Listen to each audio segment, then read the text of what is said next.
नमस्कार दोस्तों, मैं एडवोकेट धनंजय द्विवेदी एक बार फिर से आप लोगों का अपने चैनल में स्वागत करता हूं। दोस्तों, आज इस वीडियो के माध्यम से मैं आप लोगों को बताने जा रहा हूं कि हमारे भारत में अक्सर चुनाव होता रहता है और अगर आप लोग में से कोई भी चुनाव लड़ना चाहता है तो उसकी प्रक्रिया क्या है, उसमें क्या क्या डॉक्यूमेंट्स लगेंगे, कौन चुनाव लड़ सकता है या कौन नहीं लड़ सकता है, इसकी पूरी प्रक्रिया क्या है, मैं आप लोगों को इस वीडियो में बताऊंगा और डॉक्यूमेंट्स क्या लगेंगे वीडियो के लास्ट में बताऊंगा। तो ज़रूर से ज़रूर आप लोग ये देख लीजिएगा ताकि कभी भी आपको किसी प्रकार की दिक्कत ना आ सके। तो चलिए चलते हैं, अब आप लोगों को मैं प्रक्रिया बताता हूँ। चुनाव के लिए बड़ी संख्या में लोग किसी न किसी पार्टी का टिकट या निर्दलीय चुनाव लड़ने की तैयारी करते रहते हैं।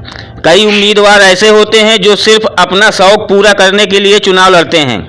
अगर आपको भी लगता है कि आप चुनाव लड़ सकते हैं, वहीं बहुत से लोग चुनाव लड़ना चाहते हैं लेकिन चुनाव आयोग की नामांकन की प्रक्रिया को जटिल मानकर ऐसा नहीं करते हैं। ऐसे में आज हम आपको बता रहे हैं कि चुनाव कौन लड़ सकता है और चुनाव लड़ते वक्त किन दस्तावेजों की आवश्यकता होती है। अगर आप भी चुनाव की तैयारी कर रहे हैं तो पहले ही जान लीजिए कि आपको किन किन दस्तावेजों की आवश्यकता होगी।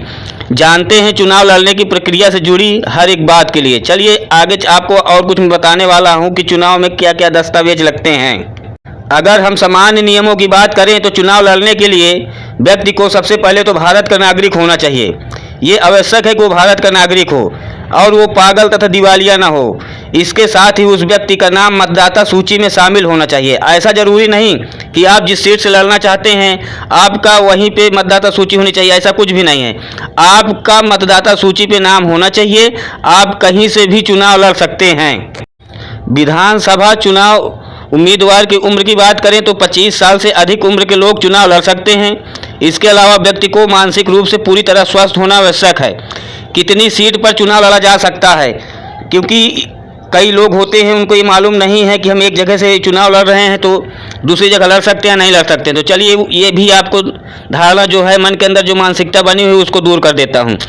1996 के पहले धारा 33 के मुताबिक कोई भी उम्मीदवार चाहे कितनी भी सीटों से चुनाव लड़ सकता था, लेकिन इस पर आपत्तियां जताई गई जिसके लिए इसमें संशोधन किया गया और जनप्रतिनिधित्व अधिनियम की धारा 33(7) के तहत अब अधिकतम 2 सीट से ही चुनाव लड़ा जा सकता है।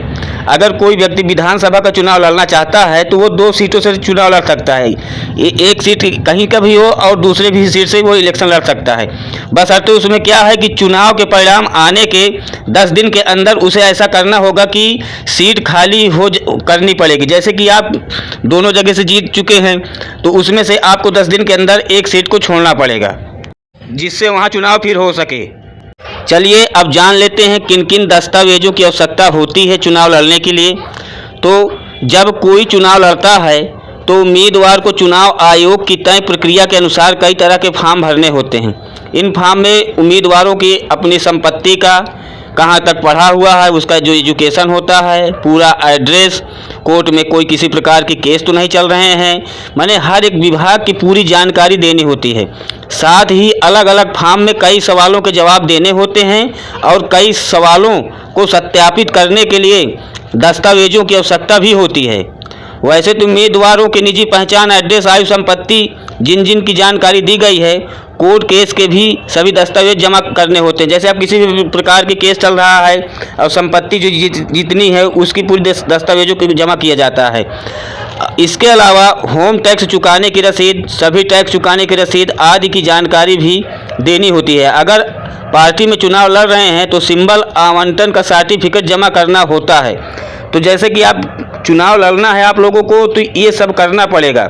जितनी भी आपकी आयु संपत्ति है उसका पूरा ब्यौरा देना होता है, उसमें कुछ छिपाया नहीं जा सकता, क्योंकि अगर छिपा रहे हैं तो बाद में आपको किसी प्रकार की परेशानी आ सकती है।